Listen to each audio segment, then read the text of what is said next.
Welcome to a draft video of how an oil cooler line is changed out in a 755. Quick note to dedicated blind date viewers, this was done for a member of the John Deere Facebook Compact Tractors group as the grass was in a hurry to grow. Note this subject will be updated to an extra soon. Cheers!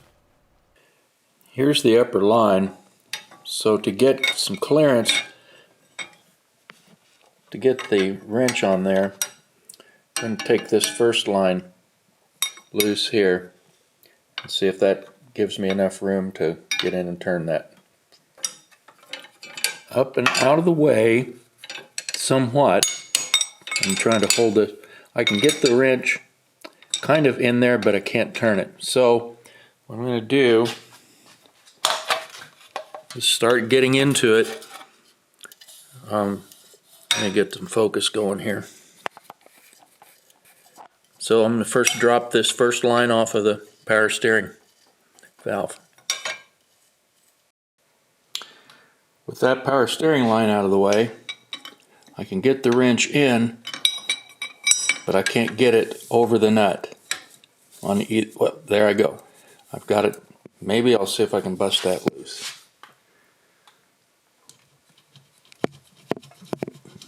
Pretty doggone tight. I gotta have both hands. Okay, what I was able to do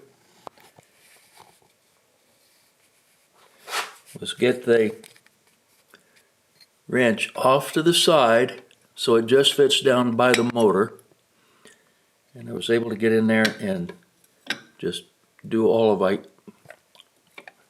could with my mouth, and I got it loose. So I think I can get her out of there now. I'll catch up with you in a minute. Well, I didn't have the right metric wrench, but I have an old 15/16 old Craftsman that I've had around in my farm toolbox for years, and its thin enough jaw is allowing me to go in there and turn that thing.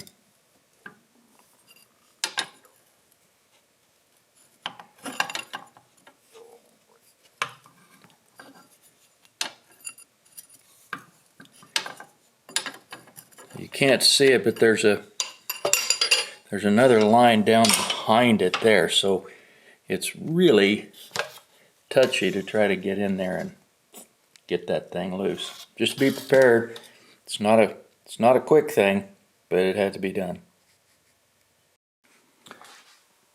Well, there's not much of a problem out here where this line is already loose and wobbles around. But the problem is, or the challenge that's coming up,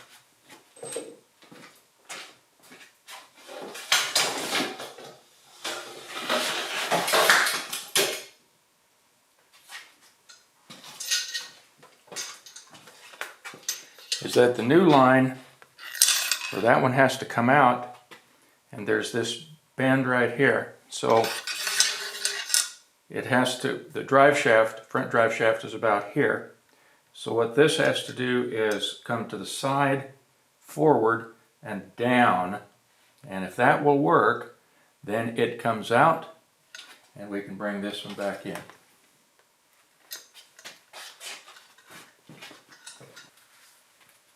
It may be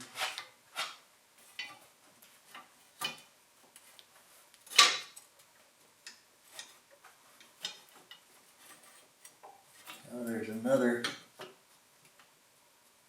problem.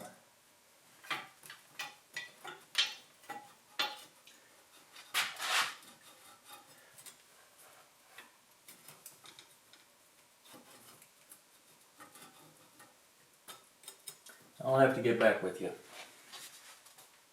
I don't know what I did, but I took the filter out of the way.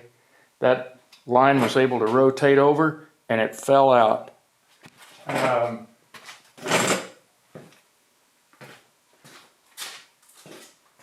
Now, would it be easier, or could you do it with the engine in? Yeah, probably, but you have to get it out like this. So I would recommend you've got to take the fuel tank or the radiator out anyway. It's not that much more work to go ahead and take the motor out. I'll show you later. Here's where the problem was, and I didn't want to put in a piece of hose. My experience was that thing came right up in there. You had to put the back of where the radiator is, you had to put the new line outside the other one because it didn't want to do that exactly. Then the only other thing to do is replace the O-ring that goes in the head of this. I'm going to hold on to it. Well, maybe I can't.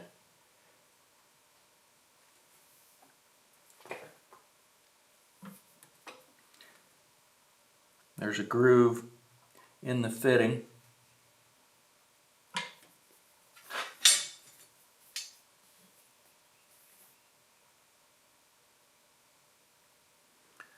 Okay, I want to verify it's there. It's there. So now, very carefully, I may not be able to show you this, but pick that line up.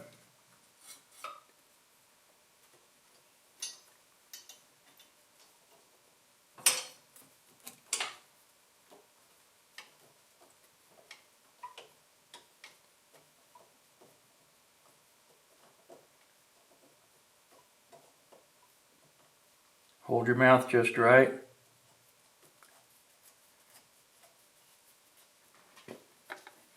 And that nut will go on. So, as far as changing out this or the other line, which is down below it, would actually be easier. Just take out the oil filter and those lines will drop out.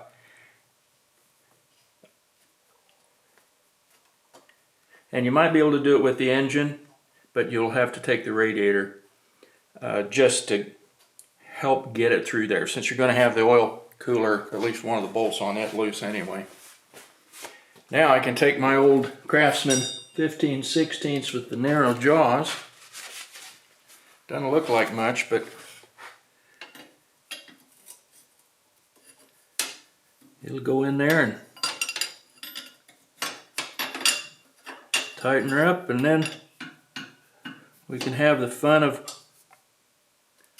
making another engine install. Before I tighten her down, it looks like we're going to be,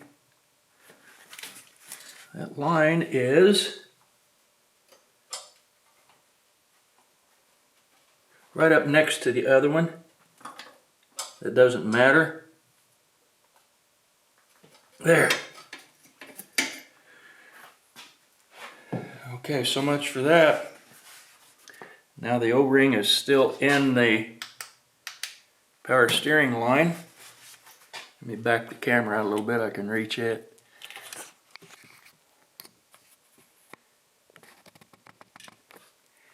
So we can take this little guy.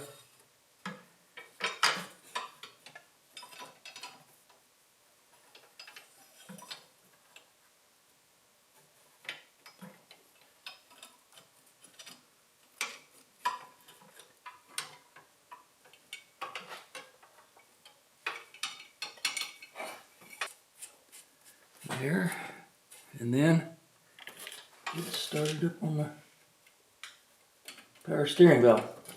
All right, I'll have to get around the other side.